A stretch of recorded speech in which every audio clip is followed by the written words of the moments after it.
قال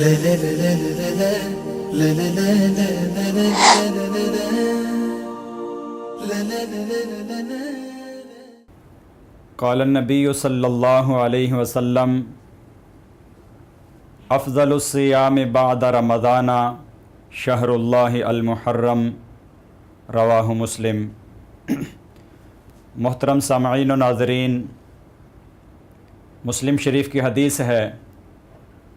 نبی پاک صلی اللہ علیہ وسلم نے فرمایا کہ رمضان کے بعد سب سے افضل روزے وہ محرم الحرام کے روزے ہیں، اور یہ اس لیے فرمایا کہ محرم الحرام کا مہینہ بہت عظمتوں والا ہے، بہت برکتوں والا ہے، کہ اس مہینے کے اندر اللہ رب العزت کی خاص تجلیات، اللہ رب العزت کی خاص رحمتیں اور برکات وہ انسانوں کی طرف متوجہ ہوتی ہیں، اور چونکہ یہ سال کا پہلا مہینہ بھی ہے، اس لیے اس مہینے کے اندر زیادہ سے زیادہ اللہ کی طرف متوجہ ہونا چاہیے اور عبادات میں لگنا چاہیے، چاہے وہ نفلی نمازیں ہوں، نفلی روزے ہوں یا دیگر عبادات ہوں، تاکہ زیادہ سے زیادہ اللہ کو راضی کیا جائے۔ جب اللہ کی رحمتیں انسانوں کی طرف متوجہ ہوں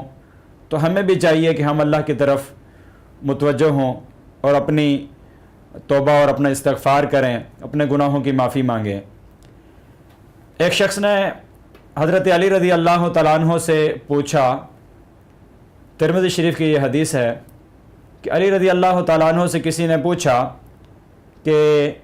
رمضان کے بعد آپ ہمیں کس مہینے کے روزے رکھنے کا حکم دیتے ہیں کہ ہم کس مہینے کے روزے رکھا کریں؟ یہ بات سن کر حضرت علی رضی اللہ تعالیٰ عنہ نے فرمایا کہ ایک مرتبہ میں نبی پاک صلی اللہ علیہ وسلم کے پاس بیٹھا تھا کہ ایک شخص آیا اور اس نے بھی یہی سوال نبی صلی اللہ علیہ وسلم سے پوچھا تھا کہ اللہ کے نبی،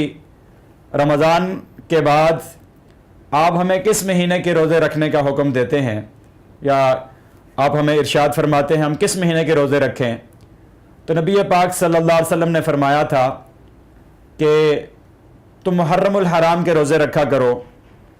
کہ یہ وہ بابرکت مہینہ ہے کہ اس مہینے کے اندر اللہ رب العزت نے ایک قوم یعنی بنی اسرائیل کی توبہ کو قبول کیا تھا،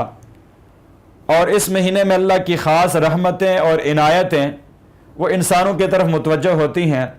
لہذا جب ہم روزہ رکھیں گے، ہم اللہ کی طرف توجہ کریں گے تو اللہ جس طرح ان کی مغفرت کی تھی، ان کی توبہ کو قبول کیا تھا، تو اللہ رب العزت ہماری توبہ کو بھی قبول فرمائیں گے۔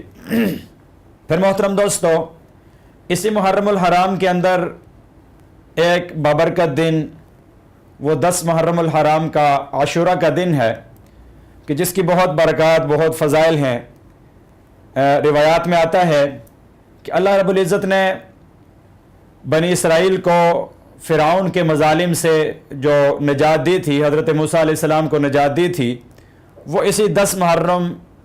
عاشورہ کے دن ان کو نجات ملی تھی، اور شکرانے کے طور پر وہ 10 محرم الحرام کا روزہ رکھا کرتے تھے۔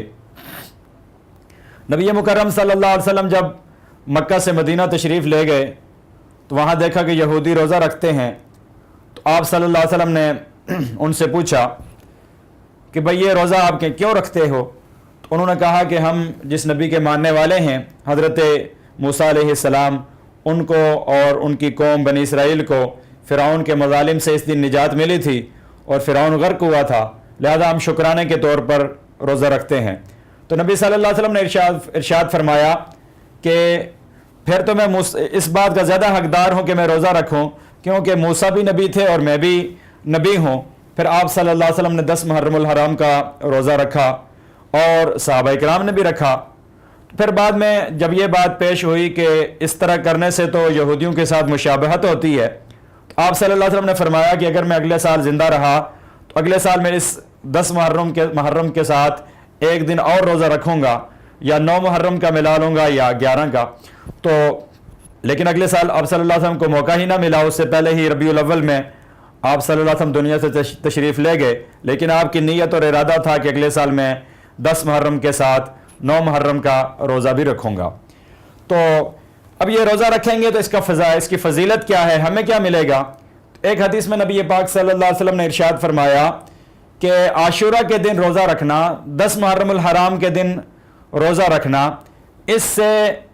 1 سال جو گزر چکا اس کے جتنے صغیرہ گناہ ہیں انسان کے، وہ سارے اس ایک روزے کی برکت سے معاف ہو جاتے ہیں۔ جو عاشورہ کا روزہ 10 محرم الحرام کا روزہ رکھتا ہے تو اس کے گزشتہ سارے گناہ اس روزے کی برکت سے وہ سارے معاف ہو جاتے ہیں۔ تو اس لیے ہمیں چاہیے کہ ہم بھی 10 محرم الحرام کا روزہ رکھیں اور اس کے ساتھ 9 محرم کا یا 11 محرم کا روزہ اس کے ساتھ ملا لیں۔ یہاں ایک یہ بات بھی کہتا چلوں کہ بعض لوگ یہ کہتے ہیں کہ 9-10 محرم کا روزہ کہیں سے ثابت نہیں ہے، حالانکہ حقیقت یہ ہے کہ بہت ساری احادیث ہیں جن میں نبی صلی اللہ علیہ وسلم نے اس 9-10 محرم کے روزے کی ترغیب دی ہے، خود بھی رکھا ہے اور دیگر صحابہ کرام نے بھی رکھا ہے۔ تو بعض لوگ کہتے ہیں کہ یہ 9-10 محرم کا روزہ وہ یزید کی بیوی نے رکھا تھا اور اس نے یہ قسم کھائی تھی، یہ منت مانی تھی کہ جب تک میں حضرت حسین کا سر نیزے پر چڑھا ہوا نہ دیکھ لوں اس وقت تک میں افطار نہیں کروں گی۔ تو چونکہ یہ روزہ یزید کی بیوی نے رکھا تھا تو لہٰذا ہمیں 10 محرم کا اور 9 محرم کا روزہ نہیں رکھنا چاہیے، کیونکہ یہ تو یزید کی بیوی نے رکھا تھا۔ تو اس اعتراض کا، اس بات کا جواب یہ ہے کہ ایسا کوئی واقعہ، ایسی کوئی بات تاریخ میں بھی کہیں نہیں ملتی کہ یزید کی بیوی نے روزہ رکھا ہو اور یہ بات ہوئی ہو۔ حالانکہ اس کے مقابلے میں احادیث موجود ہیں، بخاری شریف میں ہے، اس کے بعد مسلم شریف میں، ترمذی شریف میں، دیگر جو مشہور احادیث کی کتابیں ہیں ان کے اندر واضح طور پر احادیث موجود ہیں کہ نبی صلی اللہ علیہ وسلم نے خود بھی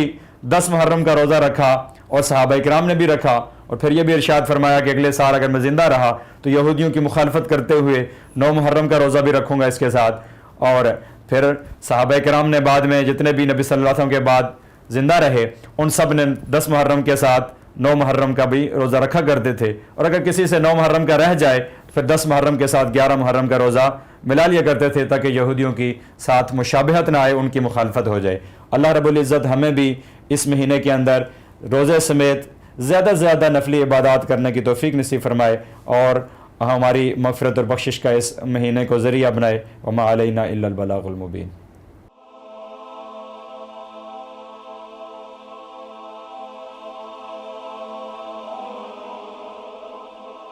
ایمان کی کرن،